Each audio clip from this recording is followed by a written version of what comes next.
Silks శ్రీరస్తు శుభమస్తు sale ప్రతి 25,000 రూపాయల కొనుగోలుపై ఒక గోల్డ్ కాయిన్ ఉచితం.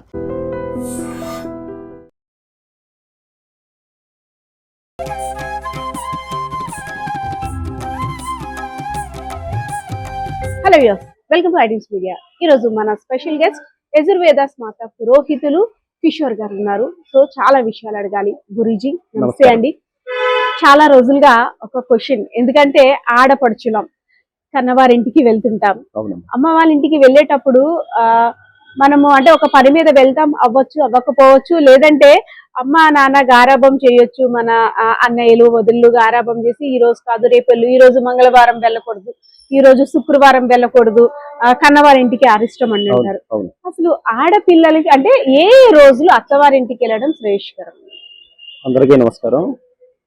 ఆడపిల్లల విషయంలో అంటే ఇప్పుడు మన కాలాన్ని కూడా ఉంటే పూర్వం నుంచి వస్తున్న ఆచారం ఏంటంటే, మనకి నానుడి ఏంటంటే మంగళవారం కానీ ఆదివారం కానీ లేకపోతే గురువారం కానీ శుక్రవారం కానీ ఇలాంటి సమయాల్లో ఆడపిల్ల అనేది లక్ష్మీ స్వరూపంగా భావించి వాళ్ళని పంపించకూడదు అనేది ఒక అభిప్రాయం అందరికీ కూడా ఉంది. అలాగే అదంతా కూడా మంచిదే, అభిప్రాయాలు ఉండడం గట్టా మంచిదే. కానీ మనకి ముఖ్యంగా మనం బాగా లోతుగా ఆలోచించి మనం పూర్వంగా ఆలోచిస్తే, మన పూర్వీకుల ప్రకారంగా మనం ఆలోచిస్తే మనకి వారాంతం సంతలు అనేవి ఉండేవి.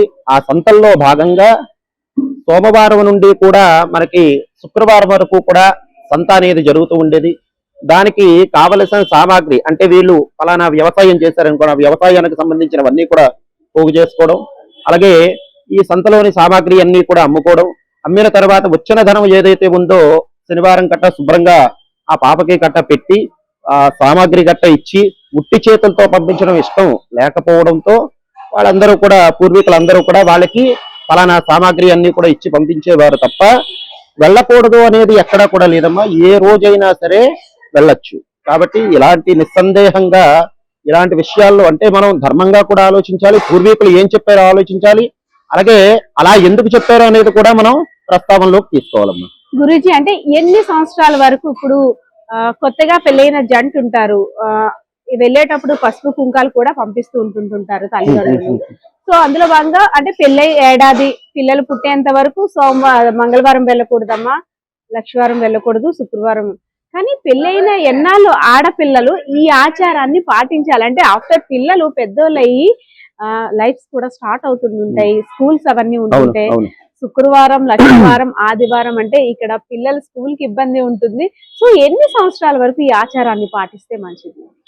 ఈ ఆచారం అనేది మొదటగా అదే ఇందాకలా మీకు ఆల్రెడీ నేను చెప్తున్నాను ఏంటంటే, మనకి ఇప్పుడు వివాహం అయింది, గృహస్థులు అయ్యారు. గృహస్థులు అయిన తర్వాత మొదటగా చంటి బిడ్డతో ఉంటారు. ఆ చంటి బిడ్డతో ఉన్నప్పుడు మామూలుగానే మనం వివాహం జరిగిన తర్వాత ఏదైతే కార్యక్రమాలు ఉంటాయో అవన్నీ కూడా పాపకి సంబంధించిన సామాగ్రి అని కానీ సారి కానీ అన్ని కూడా మనం పంపిస్తాం. అలాంటిది చంటి బిడ్డడు వాళ్ళ వంశోద్ధారకుడు పుట్టినప్పుడు ఇంకా అన్ని విధాలుగా కూడా ఆలోచించి మన పూర్వీకులు ఏం చేశారంటే, ఫలానా కొన్ని రోజుల వరకు కూడా ఇక్కడ ఉండాలి, ఉంటే ఆ మంచి బాగోగులు అనేది తల్లిదండ్రులకు మించిన వారు ఇంకెవరు కూడా లేరు, వాళ్ళు చూసుకుంటూ ఉంటారు. కాబట్టి తల్లిదండ్రులు మించిన వాళ్ళు ఆ అమ్మాయిని శుభ్రంగా జాగ్రత్తగా చూసుకుని వాళ్ళకి సమకూర్చని అంటే 3 మాసముల వరకు కూడా పిల్లలకు అనేది అనారోగ్యం తరచూ చేస్తూ ఉంటుంది, అంటే ఏదో ఒకటి రావడం, ఇలాంటివన్నీ కూడా కన్న తండ్రుల దగ్గర ఉంటే వాళ్ళ ఇద్దరిని కూడా అలా బిడ్డని అలాగే తల్లిని కూడా శుభ్రంగా చూసుకుంటూ ఉంటారన్న ఒక ఉద్దేశంతో మనకి పెట్టారు తప్ప మనకి ఈ లక్షవారం శుక్రవారం వెళ్ళకూడదు అనేది ఎక్కడ కూడా లేదమ్మా, దేంట్లోని కూడా చెప్పబడి లేదు. కాబట్టి ఇదే ముఖ్యంగా విషయం ఏంటంటే, ఈ విషయం వల్లే వెళ్ళొద్దు అన్నారు తప్ప అంటే వాళ్ళకి అక్కడ జరుగుతుందో లేదో, లేకపోతే ఆ అబ్బాయి వృత్తిపరంగా వెళ్ళొచ్చు, ఆ వృత్తిపరంగా వెళ్ళినప్పుడు అమ్మాయి అబ్బాయి పుట్టిన బిడ్డడు ఉంటాడు. కాబట్టి ఇలాంటి వాళ్ళు ఉన్నప్పుడు అక్కడ అమ్మాయి కూడా ఏమీ చేసుకోలేదు కదా, అత్తమావులు ఒకవేళ ముసలైపోయి ఉంటే వాళ్ళు ఏమీ చేయలేరు కదా అనే ఉద్దేశంతో 3 మాసములు ఇక్కడ ఉంచడము లేకపోతే 5 మాసములు ఉంచడము ఇలాంటివన్నీ కూడా చేశారు తప్ప వారాంతంలో లక్షవారం గురువారం శుక్రవారం వెళ్ళకూడదు అన్న అభిప్రాయం అనేది ఎక్కడా కూడా లేదమ్మా. మనం బొట్టు పెట్టేటప్పుడు అంటే రిపీటెడ్ గా ఎప్పుడు వచ్చే క్వశ్చన్ అందరికీ తెలిసిందే, కానీ కొంత మనం కన్నవారి ఇంటి దగ్గర నుండి వచ్చేటప్పుడు మనకి బొట్టు పెడతారు, కంపల్సరీగా వెళ్తున్నాం, ఎందుకంటే ఎప్పుడు కూడా వాళ్ళ ఆశీస్సులు మనపై ఉంటాయి కాబట్టి ఉండాలి కాబట్టి. సో బొట్టు పెట్టిన తర్వాత తిరిగి మళ్ళీ ఆమెకు బొట్టు మనం పెట్టవచ్చా? ఎవరికైతే బొట్టు పెట్టారో తిరిగి ఆమె బొట్టు పెట్టవచ్చా? ఖచ్చితంగా నిస్సందేహంగా కూడా బొట్టు పెట్టవచ్చు. ఎందుకు అంటే బొట్టు అనేది గౌరవానికి చిహ్నం అమ్మ మొదటగా.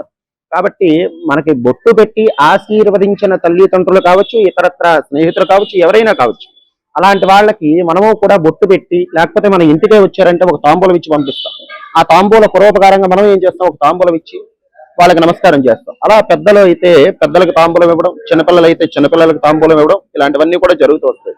కాబట్టి ఒకరు మనకు బొట్టు పెట్టారంటే మహాలక్ష్మి స్వరూపంగా మనల్ని భావిస్తారు. కాబట్టి మనం కూడా అవతల వ్యక్తుల్ని మహాలక్ష్మి స్వరూపంగా భావించాలి. ఎందుకంటే ప్రతి ఒక్క మనిషిలో కూడా దైవం మానుష రూపేణ అన్నట్టు దైవం అనేది ప్రతి మనిషిలో ఉంటారు. కాబట్టి వాళ్ళు మనల్ని ఆ అమ్మవారిగా భావించినప్పుడు మనం కూడా అమ్మవారిగా అవతల వ్యక్తిని భావించి వాళ్ళ యొక్క ఆశీస్సులు అనేవి పొందాలి.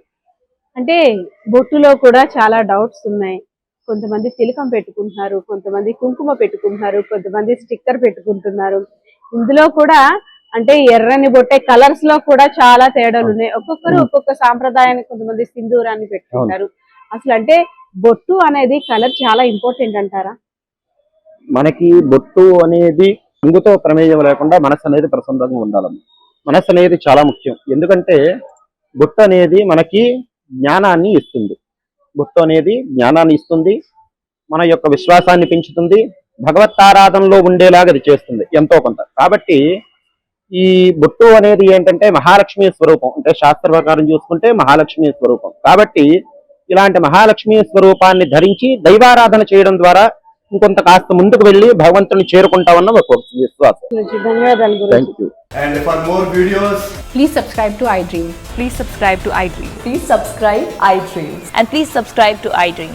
For more videos, subscribe to iDream. please like, share and subscribe to the channel. Congratulations, iDream. subscribe to iDream. Subscribe to iDream. So subscribe to iDream Media.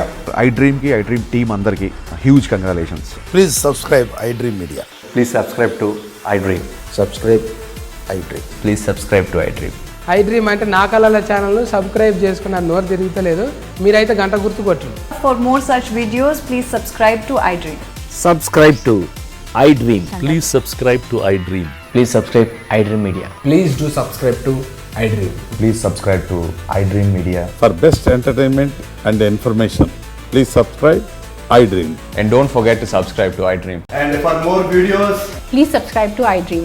Please subscribe to iDream. Please subscribe iDream. And please subscribe to iDream. For more videos, subscribe to iDream. please like, share and subscribe to the channel. Congratulations, iDream. Subscribe to iDream. Subscribe to iDream. So subscribe to iDream Media. iDream की iDream team अंदर की huge congratulations. Please subscribe iDream Media. Please subscribe to iDream. Subscribe iDream. Please subscribe to iDream. iDream అంటే నా కళల ఛానల్ను subscribe చేసుకున్న నోరు తిరుగుతలేదు. మీరైతే గంట గుర్తు కొట్టండి. For more such videos, please subscribe to iDream. Subscribe to iDream. Please subscribe to iDream. Please subscribe iDream Media. Please do subscribe to iDream. Please subscribe to iDream Media. For best entertainment and information, please subscribe iDream. And don't forget to subscribe to iDream.